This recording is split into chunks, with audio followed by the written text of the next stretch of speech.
ಸುಸಂಮೋದ ಪರೀಕ್ಷಾರ್ಥಿಗಳಿಗೆ ಸುಸ್ವಾಗತ. ಹಿಂದೆ ನಾವು 6ನೇಯ ಎಪಿಸೋಡ್ನಲ್ಲಿ ಸುಮಾರು 67ನೇ ಪ್ರಶ್ನೆಗಳವರೆಗೆ ಚಿಂತನೆಯನ್ನು ನಡೆಸಿದ್ವಿ. ಇದೀಗ 7ನೇ ಎಪಿಸೋಡ್ನಲ್ಲಿ 68ನೇ ಪ್ರಶ್ನೆಯಿಂದ ಪಾಠವನ್ನು ಮುಂದುವರಿಸೋಣ. ನಿಮಿರಾಜ ಆ ಜ್ಞಾನಿಗಳಿಗೆ ಮತ್ತೇನು ಪ್ರಶ್ನೆ ಕೇಳಿದ? ಯುಗಾನುಸಾರ ಅಂದರೆ ಕೃತಯುಗ, ತ್ರೇತಾಯುಗ, ದ್ವಾಪರಯುಗ ಹರಿ ಆರಾಧನೆಯ ವಿವರವೇನು? ರಾಜ ಪ್ರಶ್ನೆ ಕೇಳಿದ್ದಾನೆ. ರಾಜನೇ ಪ್ರಶ್ನೆಗೆ ಯಾರು ಉತ್ತರ ನೀಡಿದ್ದಾರೆ? ಕರಭಾಜನ ಅನ್ನೋ ಮುನಿಗಳು ಉತ್ತರ ನೀಡಿದ್ದಾರೆ. ಈ ಕರಭಾಜನ ಮುನಿಗಳ ಉಪದೇಶದ ಮೊದಲನೇ ಭಾಗವನ್ನು ನೋಡುವಂತಾಗಿದ್ದರೆ, ಭಗವಂತ ಕೃತಯುಗದಲ್ಲಿ ಶುಕ್ಲವರ್ಣನಾಗಿದ್ದಾನೆ ಭಗವಂತ ಅಂತ ಚಿಂತನೆ ಮಾಡಬೇಕು. ಕೃತೇ ಶುಕ್ಲ, ಜಟಾಧಾರಿಯಾಗಿದ್ದಾನೆ, ನಾರುಮಡಿ ಹುಟ್ಟಿದ್ದಾನೆ, ಕೃಷ್ಣಾಜಿನ ಜನಿವಾರ, ಅಕ್ಷಮಾಲೆ, ದಂಡ, ಕಮಂಡಲುಗಳನ್ನು ಹಿಡಿದಿದ್ದಾನೆ ಕೈಯಲ್ಲಿ. ಇಂತಹ ಚತುರ್ಭುಜ ಹರಿಮೂರ್ತಿಯನ್ನು ಕೃತಯುಗದ ಜನರು ಹಂಸ, ಸುಪರ್ಣ, ವೈಕುಂಠ ಮುಂತಾದ ಹೆಸರುಗಳಿಂದ ಉಪಾಸನೆ ಮಾಡುತ್ತಾರೆ. ಇದು ಕೃತಯುಗದ ಜನರ ಉಪಾಸನೆಯ ಕ್ರಮ. ಮುಂದೆ 2ನೇಯ ಕೃತ ಆದಮೇಲೆ ತ್ರೇತಾಯುಗ. ಅಲ್ಲಿ ಭಗವಂತ ರಕ್ತವರ್ಣದವನಾಗಿದ್ದಾನೆ. ಅವನ ಕೂದಲುಗಳು ಹಿರಣ್ಯಶ್ಮಶ್ರು ಹಿರಣ್ಯಕೇಶ ಅಂತ ವೇದ ಹೇಳ್ತದೆ. ಬಂಗಾರದ ಬಣ್ಣದ ಕೂದಲು ಭಗವಂತನದ್ದು. ಅವನ ಮೀಸೆ ಇರ್ಬೋದು, ತಲೆ ಕೂದಲಿರ್ಬೋದು, ಎಲ್ಲ ಆನಂದಮಯ. ಆನಂದ ಸ್ಮಶ್ರು ವೇದ ಹೇಳ್ತಕ್ಕಂಥ ಮಾತು. ಬಂಗಾರ ಬಣ್ಣದ ಕೂದಲು ಇರತಕ್ಕಂಥ ವ್ಯಕ್ತಿ ಕೈಯಲ್ಲಿ ಸೃಕ್ ಸೃವಾದಿಗಳನ್ನು ಹಿಡಿದಿದ್ದಾನೆ. ಏನು ಸೃಕ್ ಸೃವ ಅಂತಂದರೆ, ಹೋಮ ಮಾಡುವಾಗ ಒಂದು ಪ್ರತ್ಯೇಕವಾಗಿರತಕ್ಕಂಥ ಸೌಟಿದೆ, ಕಟ್ಟಿಗೆ. ಇದು ಬೇರೆ ಬೇರೆ ಆಕಾರದ್ದು, ಒಂದೇ ರೀತಿ ಇರೋದಿಲ್ಲ. ಯಾವುದೋ ಒಂದು ಸೌಟು ತೊಗೊಂಡು ತುಪ್ಪ ಹಾಕೋದಲ್ಲ. ನಿರ್ದಿಷ್ಟವಾದ ಅಳತೆ, ನಿರ್ದಿಷ್ಟವಾದ ರೀತಿಯಲ್ಲಿ ಆ ತುಪ್ಪವನ್ನು ಹಾಕ್ತಕ್ಕಂತಹ ಸೌಟ್ ರೂಪದಲ್ಲಿ ಪದಾರ್ಥ ನಿರ್ಮಾಣ ಮಾಡಲಾಗಿದೆ. ಅದಕ್ಕೆ ಸೃಕ್ ಸೃವ ಅಂತ ಕರೀತಾರೆ. ಅದನ್ನು ಕೈಯಲ್ಲಿ ಭಗವಂತ ಹಿಡಿದಿದ್ದಾನೆ. 4 ಕೈಗಳಿರುವ ಯಜ್ಞ ಪುರುಷ ಹರಿಯನ್ನು ತ್ರೇತಾಯುಗದವರು ವಿಷ್ಣು, ಯಜ್ಞ, ಪೃಷ್ಣಿಗರ್ಭ ಮುಂತಾದ ಹೆಸರುಗಳಿಂದ ಆ ಭಗವಂತನನ್ನು ಉಪಾಸನೆ ಮಾಡ್ತಾರೆ. ಇನ್ನು ನೀಲವರ್ಣ ಅಂದರೆ ಮುಂದಿನ ಯುಗಕ್ಕೆ ಬಂದಾಗ, ದ್ವಾಪರಯುಗಕ್ಕೆ ಬಂದಾಗ ನೀಲವರ್ಣದವನು ದ್ವಾಪರಯುಗದವನು 32 ಲಕ್ಷಣಗಳಿರತಕ್ಕಂಥ ವ್ಯಕ್ತಿ. ಶ್ರೀವಚ್ಚಿಹ್ನೆಯನ್ನು ಧರಿಸಿದ್ದಾನೆ ಭಗವಂತ. ಶಂಖ ಚಕ್ರಾದಿ ಆಯುಧಗಳನ್ನು ಧಾರಣೆ ಮಾಡಿದ್ದಾನೆ. ಪೀತಾಂಬರಧಾರಿ ಭಗವಂತ. ಇಂಥವನು ದ್ವಾಪರಯುಗದಲ್ಲಿ ಧ್ಯೇಯನಾಗಿದ್ದಾನೆ. ಆ ಭಗವಂತನನ್ನು ಆ ಯುಗದವರು ಅಂದರೆ ದ್ವಾಪರಯುಗದವರು ವಾಸುದೇವ, ಸಂಕರ್ಷಣ, ಪ್ರದ್ಯುಮ್ನ, ಅನಿರುದ್ಧ, ನಾರಾಯಣ, ಋಷಿ, ಪುರುಷ ಮುಂತಾದ ಹೆಸರುಗಳಿಂದ ವೇದ ಪಂಚರಾತ್ರೋಕ್ತ ಕ್ರಮದಿಂದ ಆರಾಧನೆ ಮಾಡ್ತಾರೆ. ಇನ್ನು ಕಲಿಯುಗದ ಜನರು ಭಗವಂತ ಆರಾಧನೆಯನ್ನು ಯಾವ ರೀತಿ ಮಾಡ್ತಾರೆ?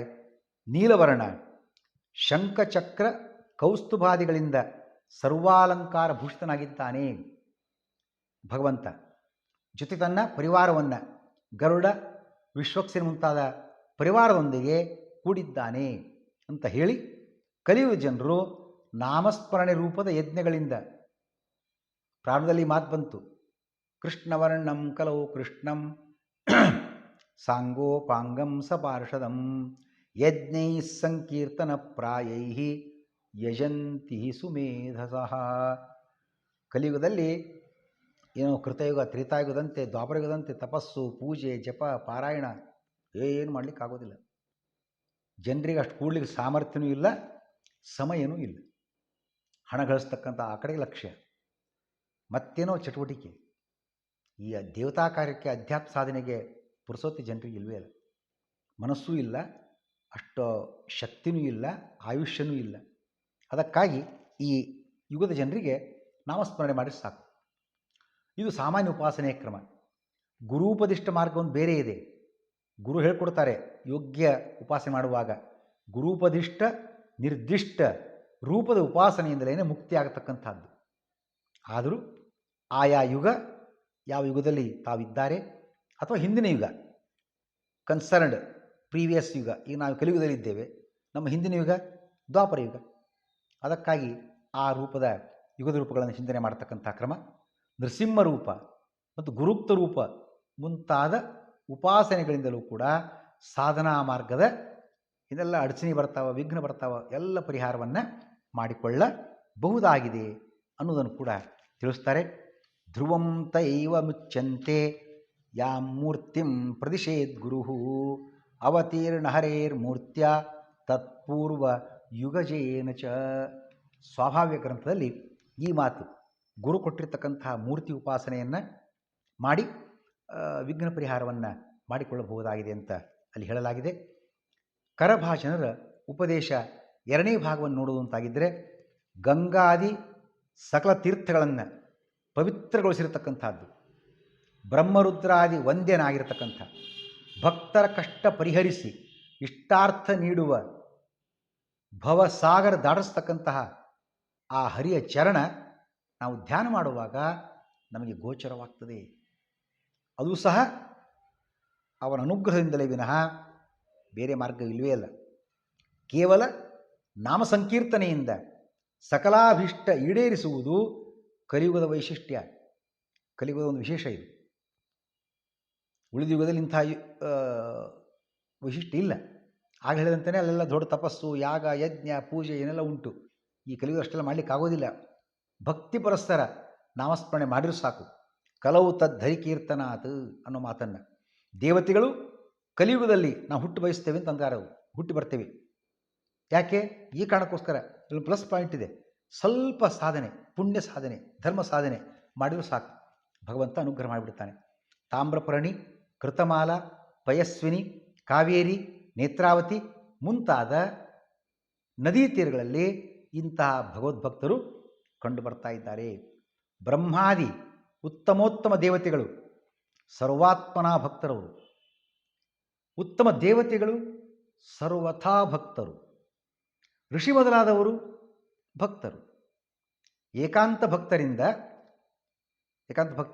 ಅವರ ಪ್ರಾರಬ್ಧ ಕರ್ಮಾನುಸಾರವಾಗಿ ಒಮ್ಮೊಮ್ಮೆ ನಿಷಿದ್ಧಾಚರಣೆ ಅವರಿಂದ ನಡೆದರೂ ಸಹಿತ ಆ ದೋಷ ಅವರಿಗೆ ಅಂಟದಂತೆ ಭಗವಂತ ಕಾಪಾಡ್ತಾನೆ. ಈ ವಿವರಗಳು ಕೂಡ ಸರ್ವಾತ್ಮನಾ ಹರೇರ್ಭಕ್ತ ದೇವೇಶ ಏವ ಕೇವಲಂ ದೇವಾಸ್ತು ಸರ್ವತಾ ಭಕ್ತಾ ಭಕ್ತಾ ಏವೇತರೇ ಸ್ಮೃತಾ ಎಂಬ ಜೀವನಿರ್ಣಯ ಗ್ರಂಥದಲ್ಲಿ ಕಂಡು ಬರ್ತಾ ಇದೆ. ಇದನ್ನು ಕೂಡ ಆ ಮುನಿಗಳು ಹೇಳಿದ್ದಾರೆ. ಈ ಜಾಯಂತಿ ಉಪಾಖ್ಯಾನವನ್ನು ಹೀಗೆ ಉಪಸಂಹಾರಗೊಳಿಸಿದ್ದಾರೆ. ಋಷಭದೇವ, ಜಯಂತಿ ಈ ದಂಪತಿ ಪುತ್ರರಾಗಿರತಕ್ಕಂತಹ ಕವಿ, ಹರಿ ಮುಂತಾದ 9 ಜನ ಮಹಾಮುನಿಗಳು ನಿಮಿರಾಜನಿಗೆ ಭಾಗವತ ಧರ್ಮ ಉಪದೇಶವನ್ನು ಕೊಟ್ಟರು. ಅವನಿಂದ ಸತ್ಕಾರವನ್ನು ಪಡೆದರು. ಅಲ್ಲಿಂದ ಅದೃಶ್ಯರಾಗಿದ್ದಾರೆ. ರಾಜ ಅವರು ಹೇಳಿದಂತೆಯೇ ಅನುಷ್ಠಾನವನ್ನು ಮಾಡಿ ಸಿದ್ಧಿಯನ್ನು ಪಡೆದಿದ್ದಾನೆ. ನೋಡು ವಸುದೇವ, ನೀನೂ ಸಹಿತ ಕೃಷ್ಣನನ್ನು ನನ್ನ ಮಗ ಅಂತ ಮೋಹ ಪಡಬೇಡ, ತಪ್ಪು ತಿಳುವಳಿಕೆ ಬೇಡ. ನಿನ್ನ ಮಗ ಅಲ್ಲ ಅವನು. ಸರ್ವೋತ್ತಮನಾಗಿರ್ತಕ್ಕಂಥ ಭಗವಂತ ದುಷ್ಟ ಸಂಹಾರಕ್ಕಾಗಿ, ಭೂಭಾರ ಹರಣಕ್ಕಾಗಿ, ಧರ್ಮ ಸಂಸ್ಥಾಪನೆಗಾಗಿ ಅವತಾರ ಮಾಡಿದ್ದಾನೆ. ನನ್ನ ಮಗ ಅಂತ ಲಿಮಿಟೆಡ್ ಆ ಮೋಹದ ತಪ್ಪು ಕಲ್ಪನೆಯ ಭಾವನೆ ತಂದುಕೊಳ್ಬೇಡ. ಶಿಶುಪಾಲಾದಿಗಳಿಗೆ ಮುಕ್ತಿ ಸಿಕ್ಕಿದೆ ಅಂತೆ. ನಿರ್ಮಲ ಭಕ್ತಿ ನೀನು ಉಂಟು ಮಾಡಿಕೊಂಡು ಭಗವಂತನ ಬಗ್ಗೆ ಅಂತಂದರೆ ಮುಕ್ತಿ ಸಿಗೋದರಲ್ಲಿ ಏನೂ ಸಂಶಯ ಇಲ್ಲ. ಹಾಗಾಗಿ ಆ ನಿರ್ಮಲ ಭಕ್ತಿಯನ್ನು ಬೆಳೆಸಿಕೊಳ್ಳುವ ಪ್ರಯತ್ನ ಮಾಡು ಅಂತ ನಾರದರು ವಿವರಿಸಿ ಏನು ಉಪದೇಶಕ್ಕೋಸ್ಕರ ಈ ವಸುದೇವ ಸಂವಾದವನ್ನು ಪ್ರಾರಂಭ ಮಾಡಿದರು. ಅಂದರೆ ಜಾಯಂತಿ ಉಪಾಖ್ಯಾನದ ಮೂಲಕ ಆ ಜಾಯಂತಿ ಉಪಾಖ್ಯಾನವನ್ನು ಇಲ್ಲಿ ನಾರದರು ಮುಕ್ತಾಯಗೊಳಿಸಿದ್ದಾರೆ. ಶಿಶುಪಾಲಾದಿಗಳಿಗೆ ಮುಕ್ತಿ ದೊರೆತಿರುವಾಗ ಅಂತ ಒಂದು ಮಾತು ಬಂತು ನಾರದರು ಹೇಳುವಾಗ. ಏನು ಹಾಗಂದರೆ ಶಿಶುಪಾಲಾದಿಗಳ ಮುಕ್ತಿ ಹೇಗೆ? ಅನೇಕ ಸಲ ಹಿಂದೆ ಬಂದದ್ದಾಗಿದೆ.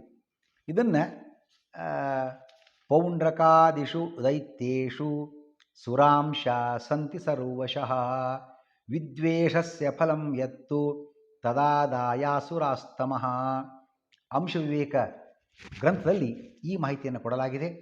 ಪೌಂಡ್ರಕ ವಾಸುದೇವ ಅಂದರೆ ಪೌಂಡ್ರಕ ವಾಸುದೇವ, ಶ್ರೀಗಾಲ ವಾಸುದೇವ, ಶಿಶುಪಾಲಾದಿಗಳಲ್ಲಿ ಶುಭಾಶುಭ ಜೀವದ್ವಯಾವೇಶ, ಪೌಂಡ್ರಕ, ಶಿಶುಪಾಲ ಮುಂತಾದವರೆಲ್ಲ ಯಾರು ಒಳ್ಳೆಯ ಕಾರ್ಯವನ್ನು ಮಾಡ್ತಾ ಇದ್ದಾರೆ ಅದು ಶುಭ ಜೀವ, ಒಳ್ಳೆಯ ಜೀವನ ಅದು ಕಾರ್ಯ, ಹಾಗೆ ಅವನಿಗೆ ಸದ್ಗತಿ ಆಗ್ತದೆ.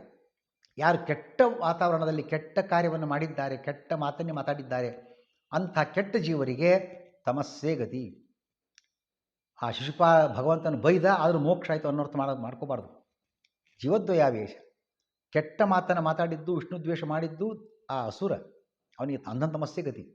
ಹಾಗೆ ನಾವು ಆ ವಿಷ್ಣು ದ್ವೇಷವನ್ನು ಸರ್ವಥಾ ತ್ಯಜಿಸಬೇಕಂತಕ್ಕಂಥ ಅಂಶಯುಕ್ತ ಮಾತನ್ನು ತಂದುಕೊಳ್ಳಬೇಕಾಗಿದೆ. ಶುಕಮುನಿ ಪರೀಕ್ಷಿತ ರಾಜನಿಗೆ ಏನು ತಿಳಿಸಿದರು? ಬ್ರಹ್ಮಾದಿಗಳು ದ್ವಾರಕೆಗೆ ಬಂದು ಕೃಷ್ಣನಿಗೆ ಸ್ತೋತ್ರವನ್ನು ಮಾಡಿ ವೈಕುಂಠಕ್ಕೆ ಆಗಮಿಸುವಂತೆ ಪ್ರಾರ್ಥನೆ ಮಾಡಿದರು ಅಂತ ತಿಳಿಸ್ತಾರೆ. ಬ್ರಹ್ಮಾದಿಗಳು ಬಂದು ಏನು ಸ್ತೋತ್ರ ಮಾಡಿದ್ದಾರೆ, ಆ ಬ್ರಹ್ಮಾದಿಗಳ ಸ್ತುತಿ ಎಷ್ಟು ಶ್ಲೋಕಗಳಲ್ಲಿದೆ? 13 ಶ್ಲೋಕಗಳಲ್ಲಿದೆ.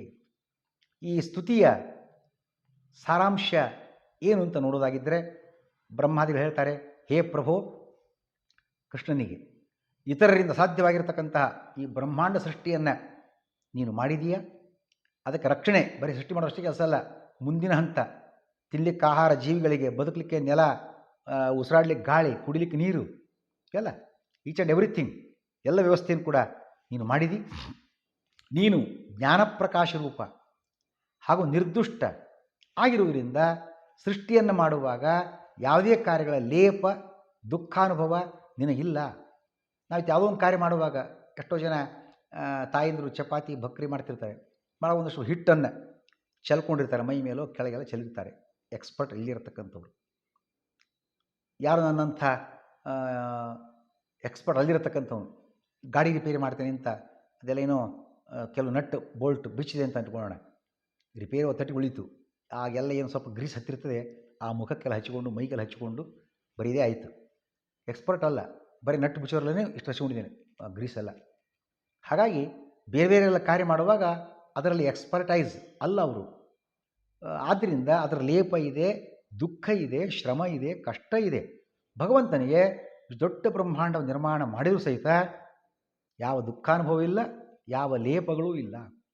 ಹೇ ವನಮಾಲಾಧಾರಿ, ಮೂಗುದಾರ ಹಾಕಿದ ಎತ್ತುಗಳಂತೆ ತತ್ವಾಭಿಮಾನಿ ದೇವತೆಗಳೂ ಕೂಡ ನಿನ್ನ ಅಧೀನವಾಗಿದ್ದಾರೆ. ಕಾಲನಿಯಾಮಕನಾಗಿ ಪುರುಷೋತ್ತಮನೆನಿಸಿದ ನಿನಗೆ ನಮೋ ನಮಃ.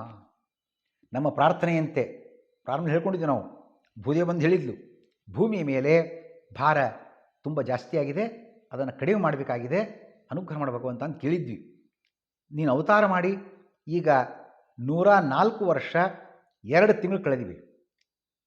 ಧರ್ಮ ಸಂಸ್ಥಾಪನೆಯ ಉದ್ದೇಶದ ಅವತಾರ ಕಾರ್ಯ ಬಹುತೇಕ ಪೂರ್ಣವಾಗಿದೆ. ನಿನಗೆ ಸರಿ ಅಂತ ಅನಿಸ್ತಿದರೆ ವೈಕುಂಠಕ್ಕೆ ಬರಬೇಕು ಎಂದು ಮುಂತಾಗಿ ಬ್ರಹ್ಮಾದಿಗಳು ಸ್ತೋತ್ರ ಮಾಡಿದ್ದಾರೆ. ವನಮಾಲೆ ಅಂದರೇನು? ಆಜಾನುಲಂಬಿನಿ ಮಾಲಾ ಸರ್ವರ್ತು ಕುಸುಮೋಜ್ವಲ ಮಧ್ಯೆ ಸ್ಥೂಲ ಕದಂಬಾಢ್ಯ ವನಮಾಲೇತಿ ಕೀರ್ತಿತ. ಎಲ್ಲ ಋತುಗಳ ಹೂಗಳು ಒಂದೇ ಮಾಲೆಯಲ್ಲಿವೆ. ಒಂದೊಂದು ಹೂ ಒಂದೊಂದು ಋತುವಲ್ಲಿ ಅಷ್ಟೇ ಸಿಗ್ತಕ್ಕಂಥ, ಉಳಿದವರಿಗೆಲ್ಲ. ಅಲ್ಲಿ ವನಮಾಲೆಯಲ್ಲಿ ಹಾಗಲ್ಲ, ಎಲ್ಲ ಋತುಗಳ ಹೂಳು ಏಕಕಾಲಕ್ಕೆ ಅಲ್ಲಿ ಉಪಲಬ್ಧವಿದೆ. ಅಷ್ಟೇ ಅಲ್ಲ, ಅದು ಮೊಣಕಾಲಿನಿಂದ ಸ್ವಲ್ಪ ಕೆಳಭಾಗದಲ್ಲಿ ಕೂಡ ಜೋತು ಅಥವಾ ಅದು ಜೋತಾಡ್ತಾ ಇದೆ, ನೇತಾಡ್ತಾ ಇದೆ, ಅಲುಗಾಡ್ತಾ ಇದೆ.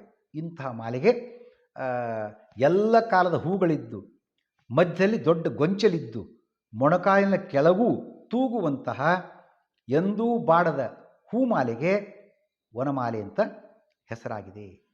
ಶ್ರೀಹರಿ ಪುರುಷೋತ್ತಮ ಅಂತ ಕರೆದ ಬ್ರಹ್ಮ ಯಾಕೆ? ಕಾಲಾತ್ ಜೀವಾತ್ ತಥಾ ವ್ಯಕ್ತಾತ್ ಮಹತಶ್ಚೋತ್ತಮೋ ಯತಃ ಉತ್ತಮ ಪುರುಷಸ್ತಸ್ಮಾತ್ ಭಗವಾನ್ ವಿಷ್ಣುರುಚ್ಯತೆ. ಮಹಾಭಾರತ ಮಾತು. ಅದರಂತೆ ಕಾಲ, ಜೀವಾಭಿಮಾನಿ, ಪ್ರಾಣ, ಬ್ರಹ್ಮಾದಿಗಳು, ಲಕ್ಷ್ಮಿ ಇವರೆಲ್ಲರಿಗಿಂತ ಭಗವಂತ ಶ್ರೇಷ್ಠ ಆಗಿರುವುದರಿಂದ ಅವನಿಗೆ ಪುರುಷೋತ್ತಮ ಅಂತ ಹೆಸರು ಇದೆ. ಕೃಷ್ಣನು ಅವತರಿಸಿ 125 ವರ್ಷಗಳು ಕಳೆದಿವೆ ಅಂತ ಒಂದು ಮಾತು ಬರ್ತದೆ ಮೂಲ ಭಾಗವತದಲ್ಲಿ. ಶರಚ್ಛತಂ ವ್ಯತೀಯಾಯ ಪಂಚವಿಂಶಾಧಿಕಂ ಪ್ರಭೋ. 125 ವರ್ಷ ಅಂತ ಹೇಗೆ ಅಂತ ಅನಿಸ್ತದೆ. ಅಲ್ಲ, ಆ ಮಾತನ್ನು ನಾವು ವತ್ಸರಾಣಾಂ ಶತಂ ಚೈವ ಋತೂನಾಂ ಪಂಚವಿಂಶಕಂ ಅವತೀರ್ಣಸ್ಯ ಕೃಷ್ಣಸ್ಯ ಯದಾ ಪ್ರಾಗಾತ್ ತದಾ ಹರಿಂ. ಭವಿಷ್ಯತ್ ಪುರಾಣ ಅದರ ಸ್ಪಷ್ಟನೆಯನ್ನು ಕೊಡ್ತಾ ಇದೆ. ಕೃಷ್ಣಾವತಾರ ಆಗಿ 100 ವರ್ಷ 25 ಋತುಗಳು ಕಳೆದಿವೆ. 25 ಋತು ಅಂದರೆ ಎಷ್ಟು? ಒಂದು ಋತು ಅಂದರೆ 2 ತಿಂಗಳು.